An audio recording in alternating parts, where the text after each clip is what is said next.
जिस मसले पे आज यहाँ पर इजलास बुलाया गया है या असेंबली को बुलाया गया है, पहलगाम वो जगह, दुनिया का जो भी आदमी कश्मीर को जानता है और वो पहलगाम जरूर मानता है और जानता भी। वो कोई आम जगह नहीं, वो कोई ऐसा गांव नहीं है जिसके बारे में कश्मीर के लोग ना जाने। दुनिया का जो भी आदमी कश्मीर को जानता है वो पहलगाम को जानता है। सर, इसमें डिबेट्स हुई, इसमें तकरीर हुई, इसमें तजिया हुआ। पिछले 6 दिनों से ये मामला देखा जा रहा है और देश के हालात भी देखे जा रहे हैं। पाकिस्तान 4 आदमियों को भेजता है और अपने इलाके में ये काम करके चला जाता है। सर सुन लीजिए, सर 6 दिन हो गए पूरे देश के अंदर अफरा तफरी का माहौल है। जहां हम गमजदा है वहां और जम्मू पे ऐसे मामला देखने को मिल रहे हैं। मैं थोड़ा तवज्जो सबकी चाहूंगा। बहुत सारे लोगों ने अच्छी बात रखी, अपनी अपनी बात रखी। सर, टेररिस्ट ने टूरिस्ट को डराया, टेररिज्म ने टूरिज्म को रोका। सर, हम पाकिस्तान के उन 4 आतंकवादियों को रोकेंगे अगर तो ये टेररिज्म भी खत्म हो जाएगा, टूरिस्ट भी अमन से जो है अपने टूरिस्ट की जगहों पे जो है चलेगा। सर, पाकिस्तान की बात मैं करना चाहूंगा। कुछ लोग कहते हैं अपने देश के अंदर भी कि ये मुसलमान आतंकवादी है। पाकिस्तान से आया मुसलमान जम्मू कश्मीर के अंदर या देश के किसी भी कोने में आए तो उसका दाग हमारे माथे पे चिपका देते हैं सर।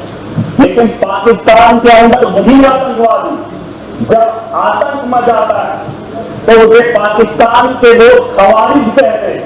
क्या कहते हैं? खवारिज कहते हैं कि अपने ही पाकिस्तान में, मुल्क के अंदर जब कत्लेआम करता है पाकिस्तान में तो उसे खवारिज कहते हैं, और जब वही आतंकवादी हमारे देश में आता है तो उसे मुजाहिद कहते हैं सर। इस शर्म की बात, ये पाकिस्तान को ये बात बताना बहुत जरूरी है। या तो जिन लोगों को आप यहाँ पे देख रहे हो वो भी मासूमों का कत्ल कर रहे हैं, और जब आपके मुल्क में वो लोग कत्ल करते हैं तो आप उन्हें खवारिज ना कहिए, आप उन्हें भी वही बात बताइए। बहरहाल सर, गोली का जवाब गोली से नहीं होना चाहिए, क्योंकि सर वो 4 आदमियों को भेजते हैं, हम बोल ही रहे हैं, मजम्मत कर ही रहे हैं, और उससे क्या हो रहा है कि हमारे मुल्क के अंदर अफरा तफरी का माहौल है। मुसलमान हिंदू के साथ लड़ रहे हैं। उन्होंने जो नाम पूछा है, उन आतंकवादियों ने जो नाम पूछकर हत्या की है, वो अपने मकसद में सही है सर। चाहे आप इस बात को माने या ना माने, वरना मुझे बताओ 4 आदमी आने के बाद हिंदुस्तान में अफरा तफरी कैसे फैलती। लेकिन वो अपने मंसूबे में कामयाब है, वो दिमाग से इस खेल को खेल रहे हैं सर। मुसलमान पूछकर हिंदू को मार रहा है, वो चाहता है कि हिंदुस्तान के अंदर हिंदू और मुस्लिम का फसाद हो ताकि ये जंग खुद आपस में लड़े, वो अपना हाथ में इस मुल्क के अंदर। उसे यहाँ का अमन और शांति और भाईचारा अच्छा नहीं लगता है। सर, मैं एक चीज बताना चाहूंगा। मेरे पिछले दिनों बच्ची 8 महीने की गिर गई, कुर्सी पे बैठी थी तो बगल में वो टाइलें लगी थी, सर फट गया, सर फट गया। मैंने उसे इलाज के लिए डॉक्टर के पास लिया, लेकिन उसके माथे का दाग अभी भी। बात ये नहीं है कि वो गिर गई और बच गई और ठीक हो गई, मैंने डॉक्टर के पास लिया, उसका जख्म जो है भर गया, लेकिन जो सब उसके माथे पे दाग है वो तभी लगा है क्योंकि वो कुर्सी से गिरकर उसके साथ बची। अगर वो कुर्सी पर चढ़ने से पहले ही उसे बचा लिया होता, ना उसके माथे पे कट लगता और ना ही उसके माथे पे वो जख्म रहता। और वो जख्म ये है कि पाकिस्तान से आया हुआ मुसलमान जब यहाँ आतंक फैलाता है तो हमारे माथे पे जो दाग है उसे मिटाने में हमें सालों साल लग जाते। मैं उसे बात ही हुई है, मैंने कह दिया है खवारिज से। सर, मैं बताना चाहूंगा, एक बात है जिसे हम लोगों को समझना बहुत जरूरी है। मैं तो समझता था मोदी जी के नेतृत्व में इस देश को चलाया जा रहा है। आतंक के दिनों के अंदर इतना खौफ होगा, पाकिस्तान के अंदर इतना खौफ होगा कि पाकिस्तान हमला करने की मुसम्मत भी नहीं करेगा, ये मेरा दिल मानता था।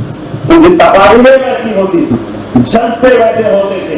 लेकिन आज अगर वो वक्त आ ही गया है यहाँ अगर मैं अगर ताकतवर हूँ, मैं चाहता हूँ अगर वो मेरे से गलती करे, मेरे से वो उलझे, मैं चाहता हूँ वो कब उलझे और मैं उसको लम्हारे दो मारकर बिठा दूं।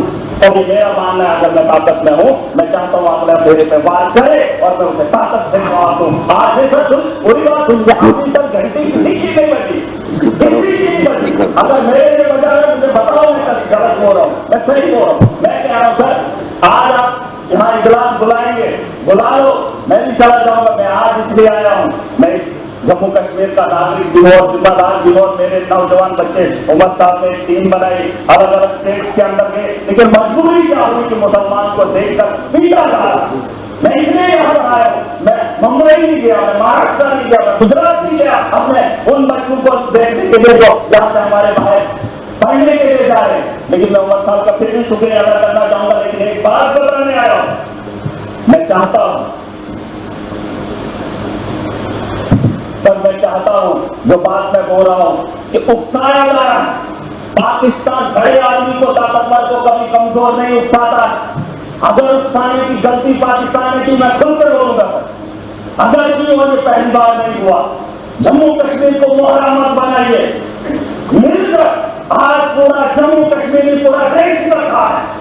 जवाब देने का वक्त आ गया है। ताकत का जवाब ताकत से देंगे, गोली का जवाब गोली से देंगे, तब जाके अमन और शांति की बारी की उम्मीद कर सकता हूं सर। वरना आज ये हाउस चला 22 तारीख का वो मातम, आज हम बात करेंगे, महीने के बाद फिर किसी जगह फिर कोई कातिलाना हमला करेगा, फिर हमारे बच्चों को स्कूल जाने से रोका जाएगा, फिर हमारे घर में बमबारी होगी, फिर मुसलमान को हतारत की निगाह से देखा जाएगा। आज मौका है, आज मौका है, आज पूरा देश करना है, मुसलमान साथ है। जहां उधमपुर में और पहलगाम के बाद उधमपुर में आतंकवादी हमला हुआ, मुसलमान ने गोली खाई। मैं चाहता हूं कि आप यहाँ पर ये दाद न रहे, पाकिस्तान को मौका मत दे, मुझे पाकिस्तान का वास्ता नहीं है। अगर देश का हिंदू ये कह रहा है कि मुसलमान आतंकवादी है, तो फिर पूछना चाहता हूँ, भारत को छोड़कर अमेरिका लोग क्यों जा रहे, कनाडा क्यों जा रहे? और आपको लगता है महाराज पाकिस्तान जाना चाहता नहीं, मैं ये दुनिया के उन बेहतरीन ममालिक में जाना चाहता हूँ जहाँ बेहतर जिंदगी मुझे मिले। ये खाल उठा दी, जहाँ खुद भूखे नहीं लोग हूँ, उस पाकिस्तान में जाना चाहूंगा। ये दाल खत्म कर दीजिए, ये रोज खत्म कर दीजिए। मैं लोकतंत्र मुल्क में रह रहा हूँ, जमहूरियत का मुल्क है, यहाँ आजादी मेरे जैसे इंसान को बोलने का अधिकार है। अरे पाकिस्तान में हालात देखकर इंसान को घिन आती है, लेकिन ये बात मैं नहीं ले सकता। मैं अपने दोस्त को देश के कोने में पिटते हुए नहीं देख सकता, हिंदू और मुसलमान के साथ लड़ते हुए नहीं देख सकता। पाकिस्तान 4 आदमी को भेजकर देश का माहौल गंदा कर रहा है और हम उसका हिस्सा बन रहे हैं। सबसे बड़ी बेवकूफी इसी की बात की है। और मैं चाहता हूँ सर, मैं चाहता हूँ आखिरी बात, सियासत नहीं है, बस दुख है। अगर ये मामला होता ही नहीं तो हम अपनी कॉन्स्टिट्यूशन में काम कर रहे होते। तारगामी साहब ने बहुत अच्छी बात रखी सर, इस हाउस के अंदर जिन लोगों ने हाउस बुलाया वो किसको फरियाद लगे, किसको सर? अगर हमारी सलाह लेनी है तो हमें बुला लीजिए, हम आपको बताएंगे, लेकिन आपको विश्वास करना पड़ेगा। अगर आप विश्वास नहीं करेंगे तो इस हाउस को चलाने से, सीखने से क्या बात करेंगे? वैसे तो डिबेट में पाकिस्तान के लोगों को भी बुलाकर बात कर ही देते। लेकिन जो पानी का मामला है सर, पानी का मामला रोकना ठीक है सर, लेकिन हम उसको उतना नहीं रोक पाएंगे। 4 दिन 1 महीना रोक सकते हैं, लेकिन अगर रुकेगा पानी तो हमारे लोगों को नुकसान होगा, और जब उसे छोड़ेंगे तो सैकड़ों किलोमीटर हमारे देश के लोग उससे नुकसान होंगे पहले, फिर उसके बाद पाकिस्तान को नुकसान होगा। उसके लिए कोई तैयारी करनी पड़ेगी। 20 साल का यह मामला है सर, गोली का जवाब गोली से देना पड़ेगा। अगर पाकिस्तान को रोकना, हम उनसे ज्यादा ताकत रखते हैं। आज मैं नहीं कह रहा हूं जंग करे, मैं नहीं चाहता हूं कि पाकिस्तान और हिंदुस्तान जंग करे।